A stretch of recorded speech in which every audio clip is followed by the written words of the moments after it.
cadre des fêtes de Jeanne d'Arc, l'association Orléans Jeanne d'Arc avait programmé une conférence avec Franck Ferrand, animée par Charlotte, une ancienne Jeanne d'Arc, pour nous parler de son livre « L'année de Jeanne ». Les conditions sanitaires en ont décidé autrement, et c'est donc l'année prochaine que nous entendrons la totalité de cette conférence. Toutefois, cette année, Franck Ferrand a accepté de nous offrir quelques réflexions, animées toujours par Charlotte, notre ancienne Jeanne, et nous parler de Jeanne aujourd'hui et les leçons qu'elle nous donne pour le futur et l'avenir. C'est bien là le sujet de son livre.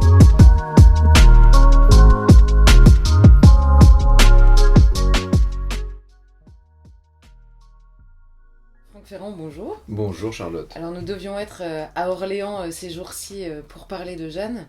Malheureusement la crise nous empêche d'y être, mais nous avons tenu à nous adresser quand même... Alors la crise nous empêche cette année, mais j'ai cru comprendre que nous prenions déjà rendez-vous pour l'année prochaine et qu'on sera là l'année prochaine, fidèle au poste et fidèle à Jeanne. C'est ça, on sera encore fidèle l'année prochaine comme Orléans l'est depuis des siècles, mais vous avez écrit cette année un livre et c'est pour ça notamment, entre autres, qu'on voulait vous entendre sur ce sujet, un texte qui raconte l'épopée d'une jeune fille aujourd'hui, ou en tout cas dans l'époque en France. Votre petite Jeanne parle aujourd'hui, et on lit tout au fil de votre livre, quand même énormément de points communs avec Jeanne d'Arc. C'est-à-dire qu'elle a encore des choses... Je pense que je me suis inspiré de Jeanne d'Arc et je m'en suis d'autant plus inspiré qu'elle est inspirante.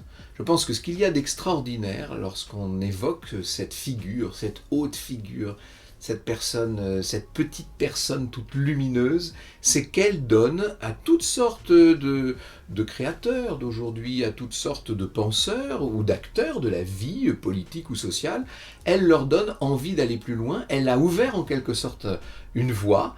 Je pense qu'elle est inspirante. Et c'est vrai que je me suis beaucoup inspiré d'elle, j'ai imaginé une Jeanne d'aujourd'hui. On est en 2022, 2023, elle arrive non pas des marches de Lorraine, mais des confins du Pacifique. Elle arrive de Nouvelle-Calédonie, non pas pour redonner confiance au gentil dauphin dans sa légitimité, mais pour aider un nouveau président souverainiste à assumer les fonctions qui sont maintenant les siennes. Bref, je me suis amusé, point par point, à transposer la saga johannique dans notre époque et à voir ce que Jeanne aurait à nous dire aujourd'hui. Alors, la mienne s'appelle Jeanne Antide, elle est aveugle, elle est très experte de toutes les questions numériques, elle vit sur les réseaux sociaux jusqu'à ce qu'on la grille, jusqu'à ce qu'on la brûle, si je puis dire, sur les réseaux sociaux, mais il n'empêche que dans le fond, dans l'inspiration essentielle, c'est bien Jeanne dont il est question. Alors justement, Orléans fête Jeanne d'Arc tous les ans, la commémore, la célèbre, la remercie même. Depuis un certain temps, on peut le dire. Depuis un certain temps, on peut le dire. Et là, aujourd'hui, vous nous dites Jeanne a beaucoup de choses à dire. Quelles sont les qualités en fait de Jeanne d'Arc? Parce que vous venez de le rappeler, elle est dans une situation qui n'est évidemment pas la nôtre en 1429.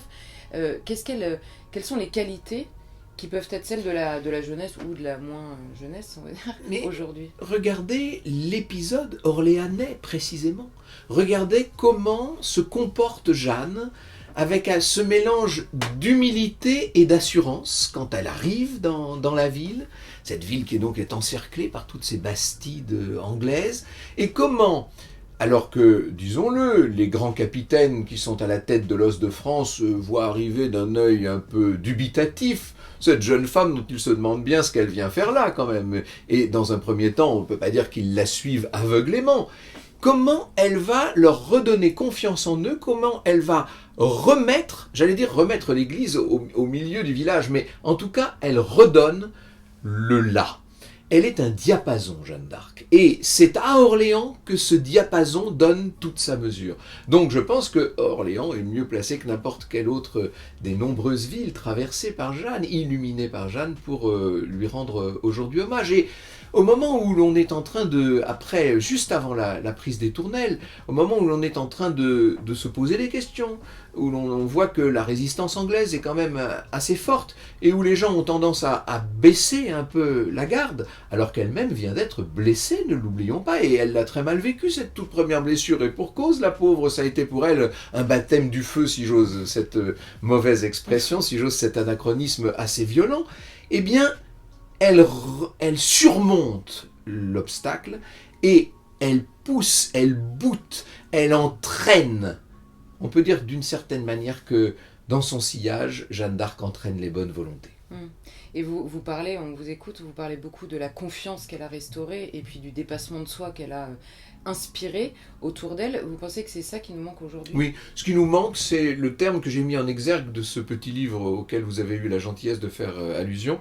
Ce qui nous manque, c'est le cœur. Le cœur peut-être pas tellement au sens sentimental ou le cœur au sens charitable, mais le cœur au sens de courage.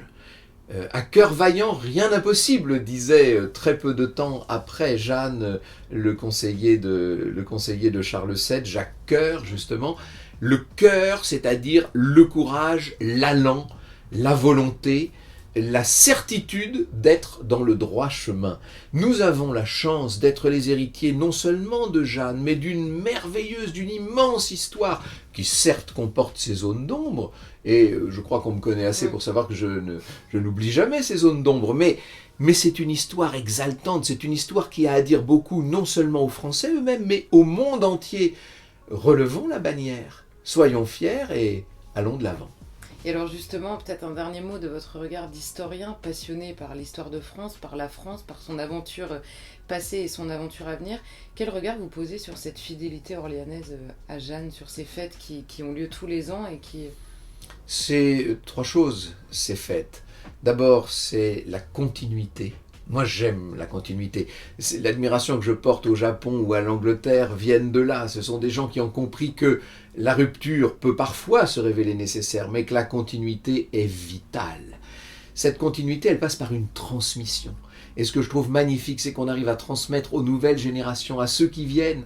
Ça m'amuse, l'autre jour, je voyais que les nouvelles Jeanne, là, aujourd'hui, elles sont nées dans ce siècle, vous imaginez, ça rend plein d'espoir. C'est-à-dire que cette transmission, cette capacité à porter le flambeau et à le donner à d'autres est magnifique. Et puis, au-delà de la continuité et de la transmission, il y a un mot qu'il faut mettre en avant. C'est peut-être l'un des plus beaux mots de la langue française, c'est la fidélité, bien sûr. Et les Orléanais sont fidèles à celles qui sont venues les délivrer.